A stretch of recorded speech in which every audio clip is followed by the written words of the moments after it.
Jeremy Corbyn tweeted, Israel's decision to send troops into Lebanon, a sovereign nation, is not a limited ground invasion. It is a limited ground operation. It's an invasion.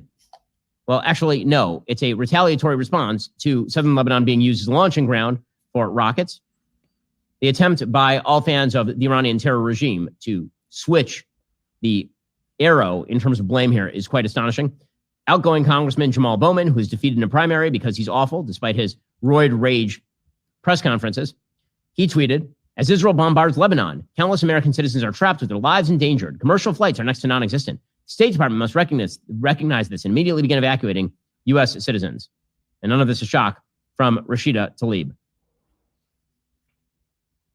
Again, all of this comes amid an incredibly fraught election. Yeah, I think that's what a lot of people don't understand. I don't think Biden or Kamala or any of these people actually care about the so-called innocent Palestinians. It's much more about the fact that they have an election coming up and they don't want to see an escalation. So they don't care about Iran. They don't care about any of these things. But at the end of the day, they can't have an escalation in their, right before, because then it gives Trump the one up saying, oh, look what happened when Kamala was in charge. There was this massive war, so that just looks terrible on them. And that's why they're basically betraying Israel, because they look at it like, okay, maybe we care more about Israel, but at the end of the day, we gotta win this election, and then we can maybe help Israel, but not necessarily do they care about Israel, and not necessarily do they care enough about Israel to abandon their goal of not having any escalation. And they think that Israel should just give in to the terrorists because, they have to win this election. But Israel has to say, fuck your election, fuck your your priorities. We have people to save, and we don't want our civilians to die. Starsky says, sleep well, Iran. Tehran is the next Gaza. Do you have any brains in your Muslim countries? Yes, Tehran is going to probably be attacked. Vishwas Ra'in says Israel stays strong. Yeah, they will, hopefully. Yeah, this election is incredible. All right. That's the supreme leader. And that's going to set everything in motion for a much wider war in the Middle East. But I think they've just said, the Israelis have said, we're done with this, enough. The same thing they've done with Hezbollah, same thing they did with Hamas. And, to be very candid with you, Sandra, it's probably about time. This is time and needs to be brought to some type of conclusion.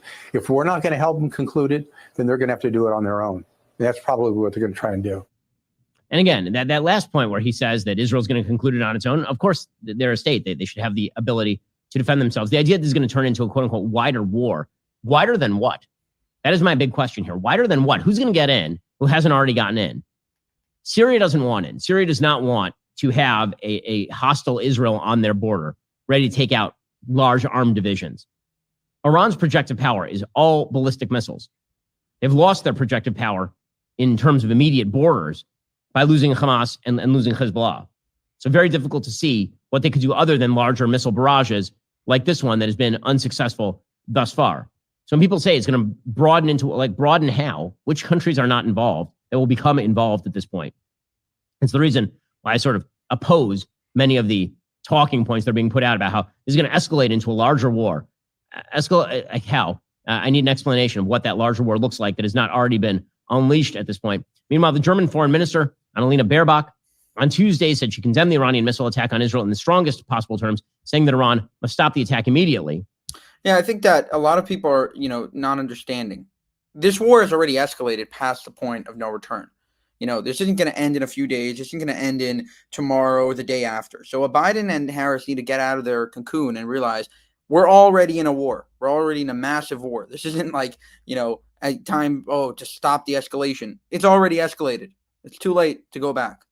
Baerbock said, we have to use this as an opportunity to destroy the terrorist regime in Iran. Urgently warned the only durable peace agreements that have ever been achieved in the history of the Middle East are ones where either the parties were not at war in the first place, like the Abraham Accords, or ones where Israel beat the living hell out of its enemies so badly that basically the other side just gave up and decided that they'd rather sign a treaty than continue with warring.